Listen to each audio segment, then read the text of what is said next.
Good morning, everyone. I'm Craig Whitford, volunteer meteorite collections coordinator at Abrams Planetarium, and I'd like to welcome you all to the seventh installation of They Came from Outer Space.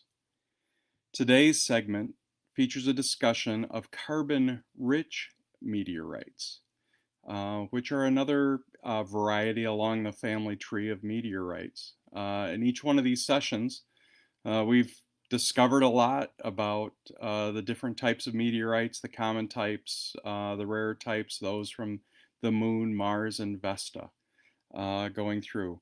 I'd like to dedicate this program to our newest grandson, Sawyer Brown, who was born early this morning and very healthy. Mom and baby are doing fine, and he makes 12 grandkids to our family. So welcome, Sawyer, to this family.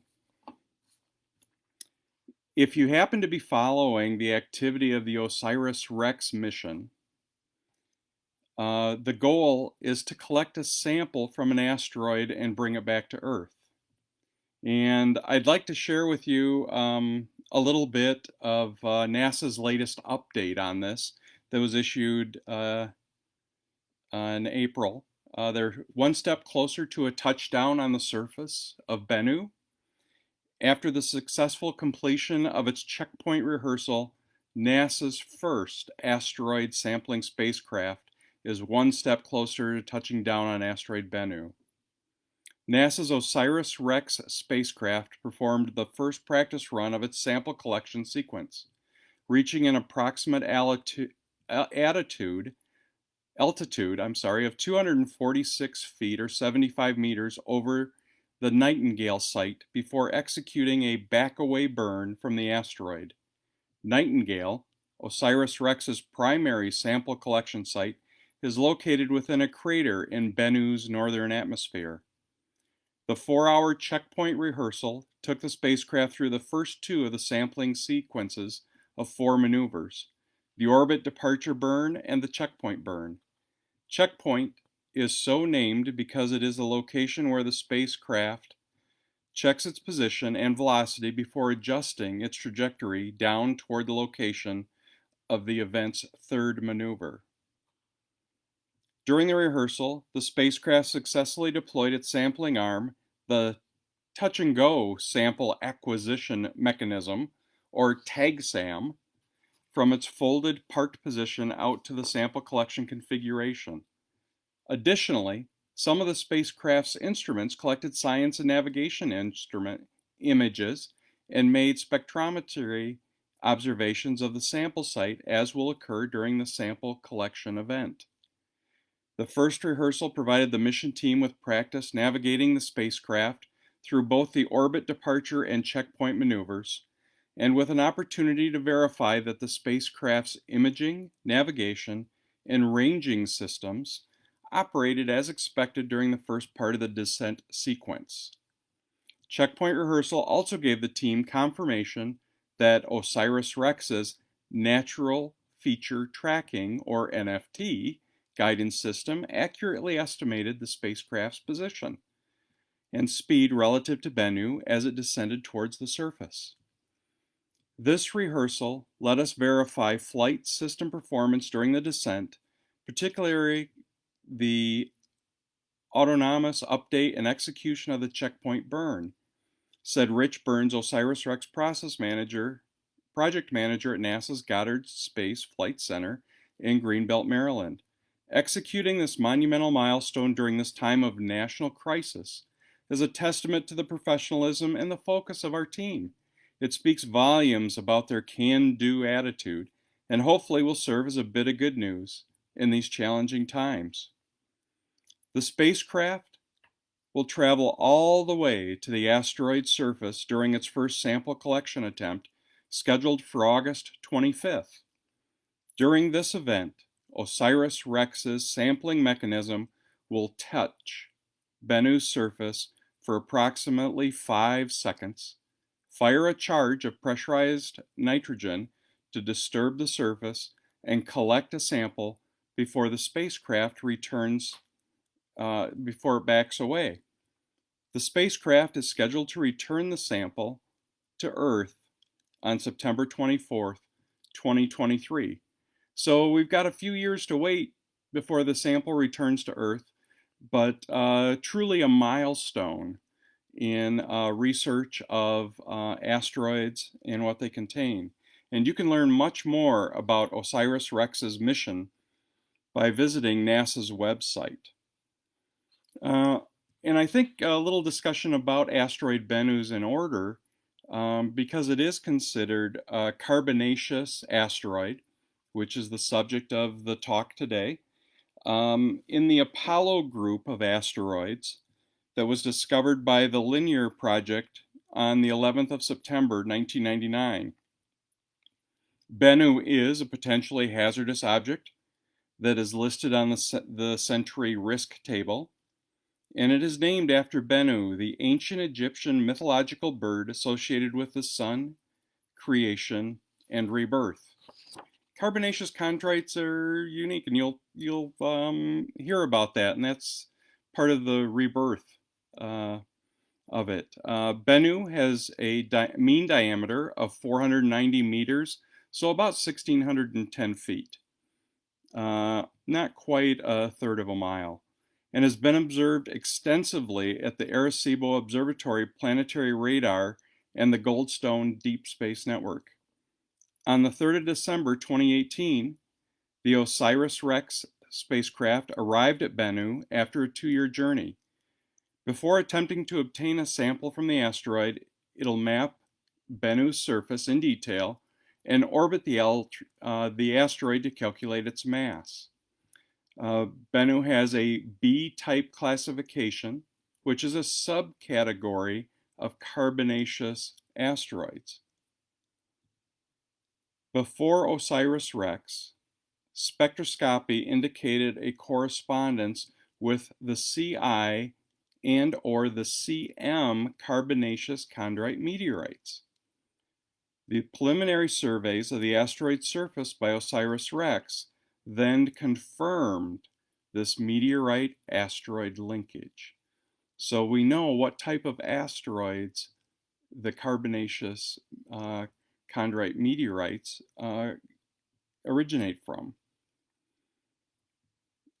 The hydrated minerals that are held by carbonaceous asteroids hold water chemically bound so that Bennu could be potentially mined for water. And you know, there's been a lot of talk about mining asteroids, trying to bring one into the moon's orbit and sending astronauts up there to start mining and see what they can do.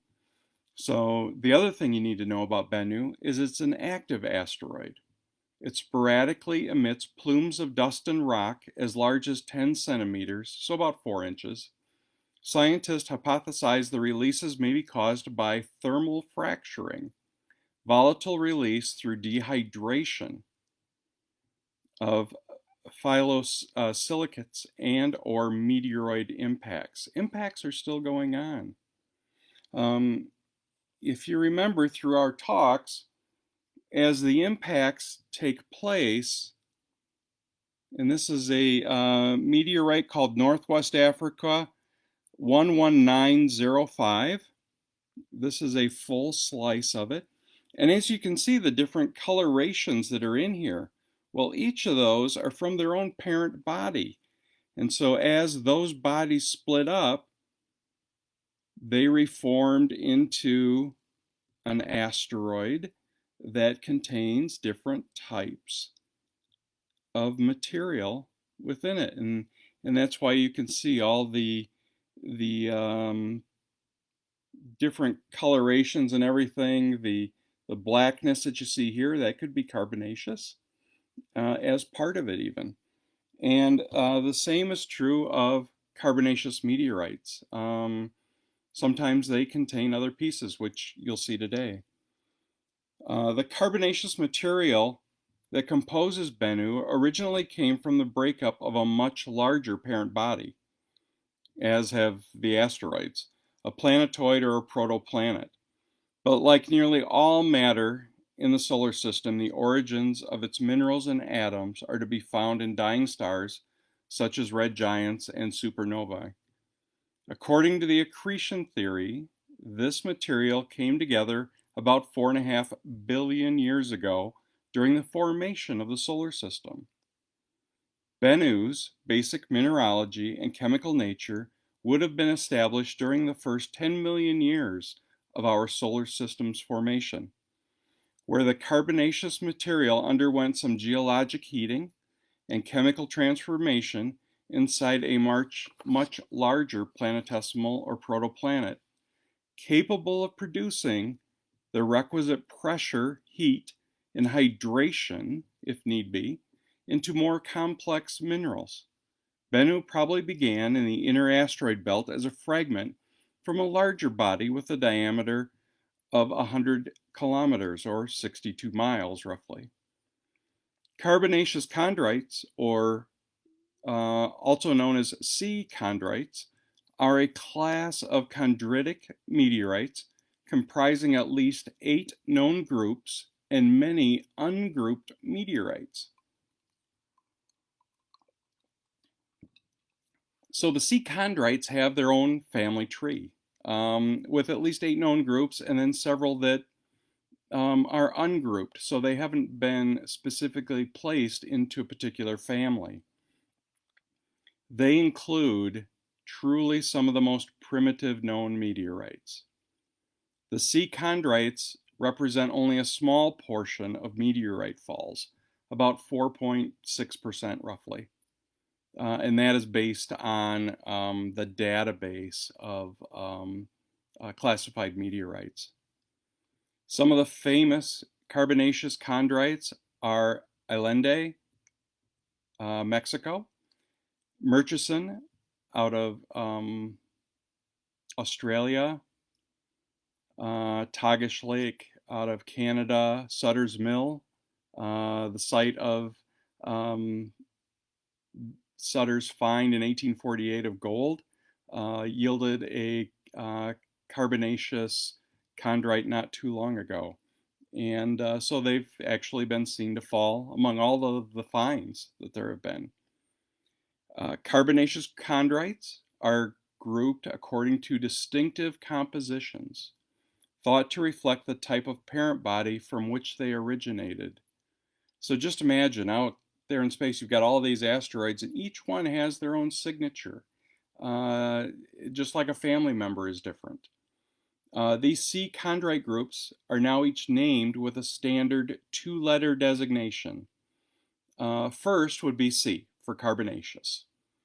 Since other types of chondrites don't begin with this letter, plus an additional capital letter, which is often the first letter of the name of a prominent meteorite, and in most cases, the first to be discovered with that chemical signature.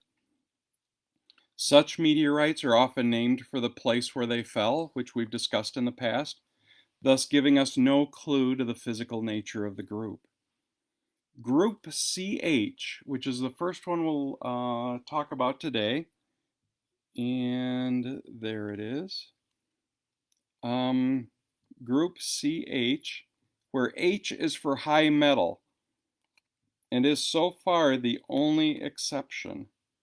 And this is a tiny fragment, if you can see, of a CH. You see the shiny metal flecks that are in there? Yeah, those are iron nickel flecks inside there. So it contains a high metal content. Several groups of carbonaceous chondrites, notably the CM and the CI, contain high percentages of water, 3 to 22%, as well as organic compounds, the building blocks of life.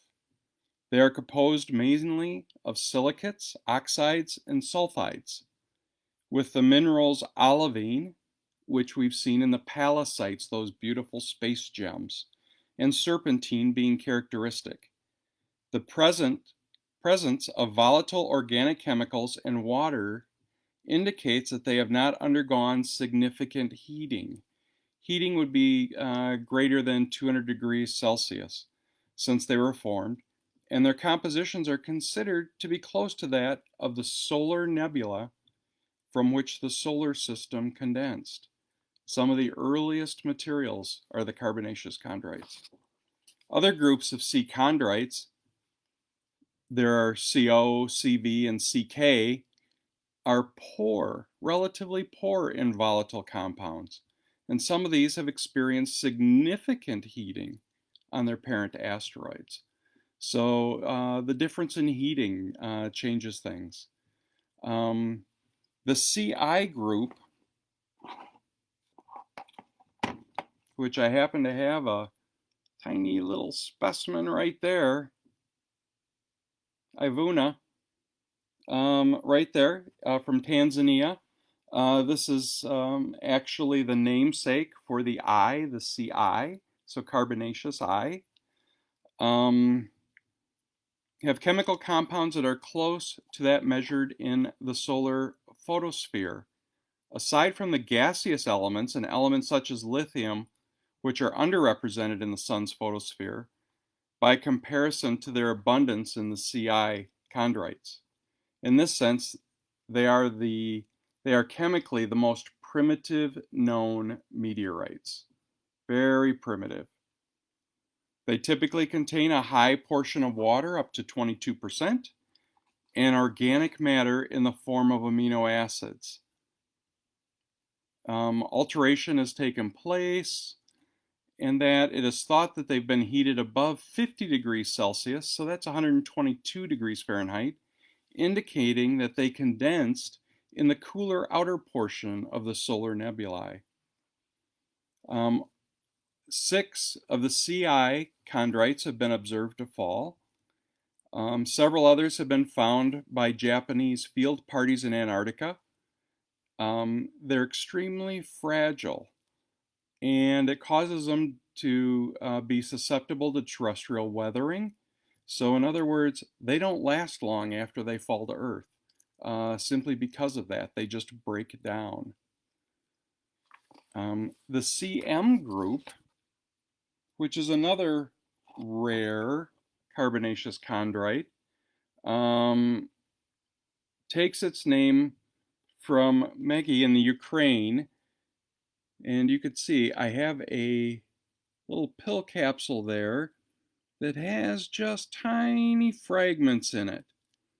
So, and when you have a meteorite sample that's as rare as some of these are, you pretty much settle for anything today. So, and as you could see, this one fell in 1889 in the Ukraine, and it's amazing that it did survive. And it probably did because it was seen to fall.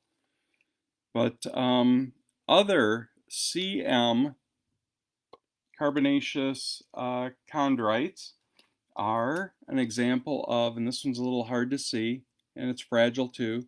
This is a full slice of a Sutter's Mill meteorite right there.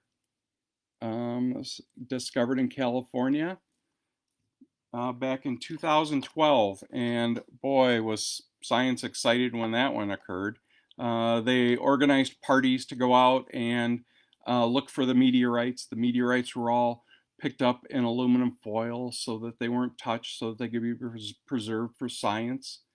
Each individual meteorite was given its own independent number for study, and it was quite the undertaking. They even did sky surveys, and they have video of the incoming meteor before it did land on Earth.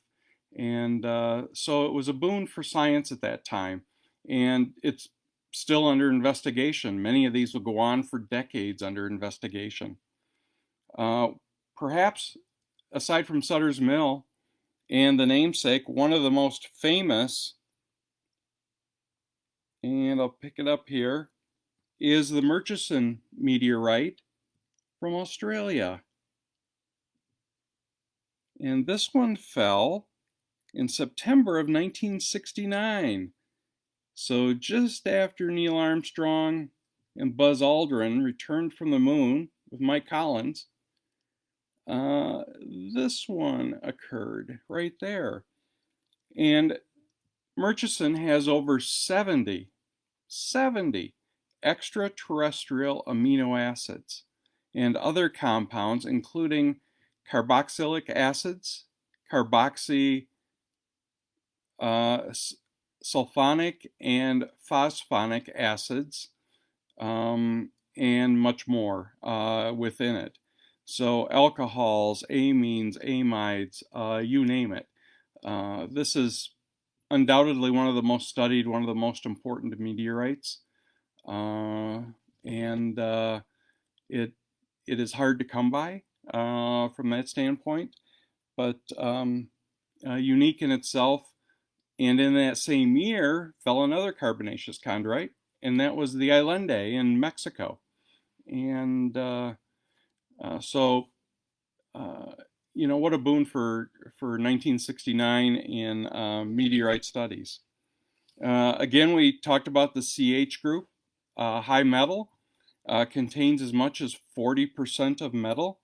It makes them the most metal-rich of any chondrite group. This one was first discovered in Antarctica. Chemically, they're related closely to the CR and CB groups, and I'll share a CB group with you here because it is another very unique meteorite. And if I can find it right here, and if I can get it on the screen right there, look at those blobs of metal, basically. And this is a benacubinite found in Nigeria. Notice the nickel-iron chondrules, which have been age dated to 4.56 billion years. Although these chondrites contain over 50% nickel-iron metal, they are not classified as mesosideриtes, which are part of the palisite group that we talked about in one of our earlier presentations. And but they're strongly associated with the carbonaceous chondrites, especially the CR chondrites. So kind of a very incredible looking, very unique meteorite.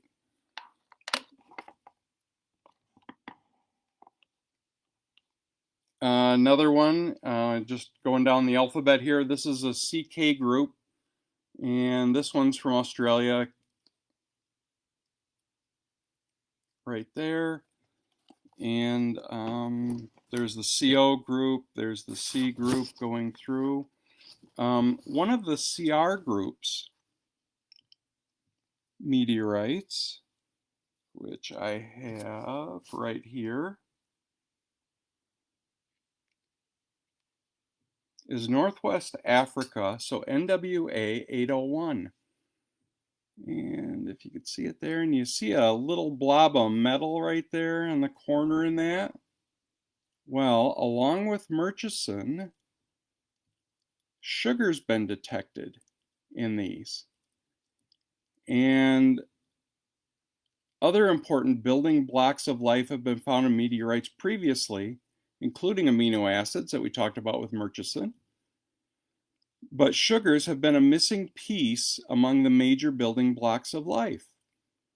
Researchers were able to identify sugars on two carbon-rich meteorites, Murchison from Australia and Northwest Africa 801. And 801 fell to Earth and landed in Northwest Africa in 2001. The research provides the first direct evidence of ribose in space and the delivery of sugar to Earth. The extraterrestrial sugar may have contributed to the formation of RNA on the prebiotic Earth, which possibly led to the origin of life. So this meteorite has been under a lot of attention since this was discovered in 2019, so just recently. And it just adds to the story. Sometimes we're asked, quite often actually. How much are meteorites worth? At the planetarium, we don't necessarily attach a dollar value to a meteorite, unless it comes to a donation or something like that. But the value of meteorites, especially freshly fallen meteorites, are in the science.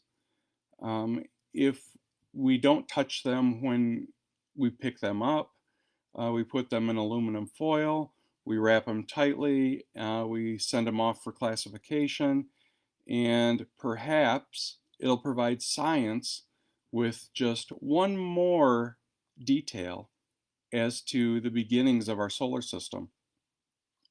So I look at it as a benefit of science and in teaching. And in the past, it was rare for anyone to actually see a meteorite unless you went into an institution or something like that. Today, we send kits into our classrooms and our science fairs and that, and let the public, children and adults alike, because they like them too, touch meteorites, touch a bit of space. Well, touch a bit of space is one thing, but how about smelling a bit of space? Just last year in Costa Rica, and see if I get this name right, maybe not, Aguas Zarcas is a town in the province in Costa Rica, and on April 23rd, 2019, they had a very large meteorite fall. And that meteorite fall consisted of what science called the best mud meteorite to fall. And it was a lot of material that actually had come down. Literally thousands of stones were picked up. It is a CM2 carbonaceous meteorite. So in the same classification as this one here that all I had was basically dust particles of. But with these meteorites, Murchison as well, because Murchison is in that same category, if it's sealed in a container for a period of time, and it doesn't even have to be long, and you open it up and you sniff and you get the smell of space, actually. So I wish the internet had smell-o-vision, because I'd definitely share it with you. It's an interesting odor, a little bit like composting, sulfur, a whole host of things. And just to put this underneath a microscope and just marvel at what's in it is incredible. But also a lot of water, and that's why they called it the big mud ball that came in. And so what else can I tell you about this? This is unique.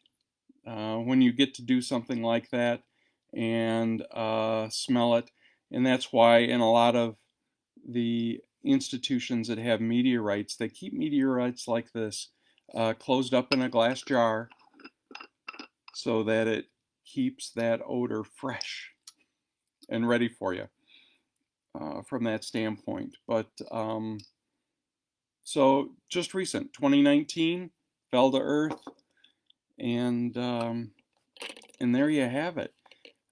You get to actually smell space and try to experience that. So with that, I'd like to thank you for joining us again today. Please be sure to check out the Abrams Planetarium website. There are all kinds of activities and things that go on through the week. Shannon and the team have put together a great lineup of things: celestial story time, experiments that you could do at home by watching online, updates on the night sky. Last night they had the virtual planetarium that hundreds tuned into to watch and get updates on the night sky and much more. Next week, we'll be discussing one of my favorite subjects and hopefully yours. It might be a two-parter in that it's going to be talking about collecting meteorites. And not just going out and finding them, but how to avoid some of the pitfalls if you're collecting. Dealers, books. It's always important to educate yourself first. So, and we'll be taking a look at some of my favorite meteorites. And perhaps at some point, one of the segments we'll do will be on Michigan meteorites, which we haven't discussed yet. We've kind of given you just the opening of what meteorites are all about and the different types and that. But we need to take you on a journey of our home state meteorites. And in working with Shannon, I think we'll be able to do that visually online with photographs and that, so that you can see that. Also, I'm sure Shannon's going to put a link on the page here, and for donations. Oh, and she already has. It's already there. Donation link. Just like everyone else, we're closed at this time. So we derive our funds from our Sky Calendar sales, which are $12 a year. Probably the best bargain you'll ever find out there to view the night sky with. And it also helps with our programming, the donations.